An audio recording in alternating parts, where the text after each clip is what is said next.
ಆನೇಕಲ್ ಸರ್ಕಾರಿ ಪ್ರೌಢಶಾಲಾ ಮಕ್ಕಳಿಗೆ ಕೆಎಸ್ಟಿಡಿಸಿ ವತಿಯಿಂದ ಆಯೋಜಿಸಿರುವ ಕರ್ನಾಟಕ ದರ್ಶನ ಶೈಕ್ಷಣಿಕ ಪ್ರವಾಸಕ್ಕೆ ಶಾಸಕರಾದ ಬಿ ಶಿವಣ್ಣರವರು ಚಾಲನೆ ನೀಡಿ ಶುಭ ಹಾರೈಸಿದರು. ಇನ್ನು ಚಿತ್ರದುರ್ಗ, ಹಂಪೆ, ಬಾದಾಮಿ, ಮುರುಡೇಶ್ವರ ಸೇರಿದಂತೆ ಪ್ರಮುಖ ಸ್ಥಳಗಳಿಗೆ 5 ದಿನಗಳ ಪ್ರವಾಸ ಹಮ್ಮಿಕೊಂಡಿದ್ದು ಮಕ್ಕಳಿಗೆ ಶುಭವಾಗಲಿ ಎಂದು ಶಾಸಕರಾದ ಬಿ ಶಿವಣ್ಣರವರು ಶುಭ ಹಾರೈಸಿದರು.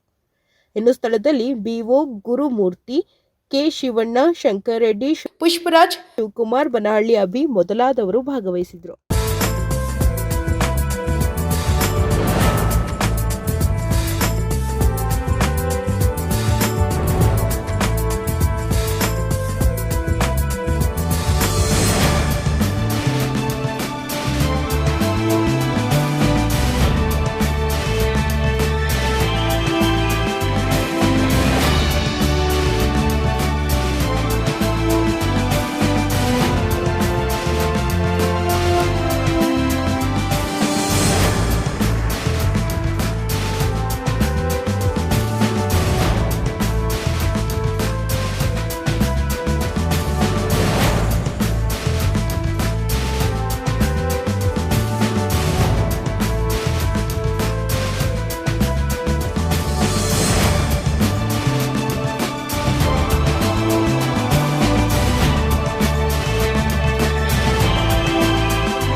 ಎರಡ್ 2025-26ನೇ ಸಾಲಿನಲ್ಲಿ ಕರ್ನಾಟಕ ದರ್ಶನ ಕಾರ್ಯಕ್ರಮ ನಮ್ಮ ಆನೇಕಲ್ ತಾಲೂಕಿನ ಎಲ್ಲ ಸರ್ಕಾರಿ ಪ್ರೌಢಶಾಲೆಯ ಒಟ್ಟು 50 ಮಕ್ಕಳಿಗೆ ಈ ಒಂದು ಅವಕಾಶ ಸಿಕ್ಕಿದೆ.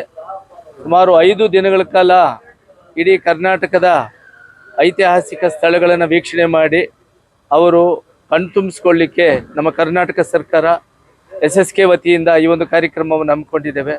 ಮಕ್ಕಳು ಈಗ ಹೊರಟ್ರೆ ಸುಮಾರು 5 ದಿನಗಳ ಕಾಲ KSTDC ವತಿಯಿಂದನೇ ಅವರಿಗೆ ಊಟ, ಉಪಹಾರ ಮತ್ತು ಮಲಗಲಿಕ್ಕೆ ವಸತಿ ಎಲ್ಲವನ್ನೂ ಕೂಡ ಸರ್ಕಾರವೇ ಮಕ್ಕಳಿಗೆ ಭರಿಸ್ತಾ ಇದೆ. ಈ ಒಂದು ಕಾರ್ಯಕ್ರಮದಿಂದ ಸರ್ಕಾರಿ ಶಾಲೆಗಳಲ್ಲಿನ ಮಕ್ಕಳಿಗೆ ತುಂಬ ಅನುಕೂಲ ಆಗ್ತಾ ಇದೆ. ಪಠ್ಯಪುಸ್ತಕದಲ್ಲಿ ಏನು ಓದ್ತಿದ್ದಾರೋ ಅದನ್ನು ಐತಿಹಾಸಿಕ ಸ್ಥಳಗಳಲ್ಲಿ ಹೋಗಿ ವೀಕ್ಷಣೆ ಮಾಡಿ ಅವರು ಪ್ರಾಯೋಗಿಕವಾಗಿ ಅಲ್ಲಿನ ಮಾನ್ಯುಮೆಂಟ್ಸ್ ಏನಿದೆ, ಸ್ಮಾರಕಗಳನ್ನು ನೋಡಿ ಅನುಭವವನ್ನು ಪಡ್ಕೊಳ್ಳಿಕ್ಕೆ ಇದೊಂದು ಒಳ್ಳೆಯ ಕಾರ್ಯಕ್ರಮ. ಈ ಕಾರ್ಯಕ್ರಮಕ್ಕೆ ಮಾನ್ಯ ಶಾಸಕರು ಆನೇಕಲ್ ತಾಲೂಕು ಇವರು ಹಸಿರು ನಿಶಾನೆಯನ್ನು ತೋರಿಸಿದ್ದಾರೆ. ಮಕ್ಕಳು ಈಗಾಗಲೇ ಹೊರಟಿದ್ದಾರೆ. ಆ ಎಲ್ಲ ಮಕ್ಕಳಿಗೂ ಕೂಡ ಶುಭವಾಗಲಿ ಅಂತೇಳಿ ಈ ಸಂದರ್ಭದಲ್ಲಿ ನಾನು ಹೇಳ್ತೀನಿ. ನಮಸ್ಕಾರ. Thank you.